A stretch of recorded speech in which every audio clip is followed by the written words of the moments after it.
ஜெபிப்போம். பரமண்டலங்களில் இருக்கிற எங்கள் பிதாவே, உம்முடைய நாமம் மகிமைப்படுவதாக. நாங்கள் வாழும் எங்கள் தேசத்தில் செழிப்பை கட்டளையிட்டிருக்கிறீர், நன்றி சுவாமி. இதில் சமாதானத்தை கொடுத்திருக்கிறீர், நன்றி சுவாமி. நல்ல மழையை கொடுத்திருக்கிறீர், நன்றி சுவாமி. நல்ல சீதோஷண நிலையை கொடுத்திருக்கிறீர், அதற்காக நன்றி சுவாமி. பொருளாதார ஆசீர்வாதத்தினால் ஆசீர்வதித்திருக்கிறீர், நன்றி சுவாமி.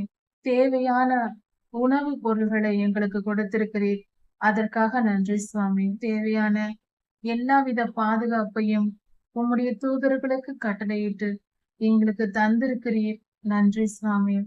எங்கள் தேசத்திற்கு தேவையான ஆவிக்குரிய பாதுகாப்பை கொடுத்திருக்கிறீர், அதற்காக நன்றி சுவாமி. ராஜாதி ராஜா யெகோவாவின் நாமத்தினால் பிதாவே, ஆமென். மாரநாதா.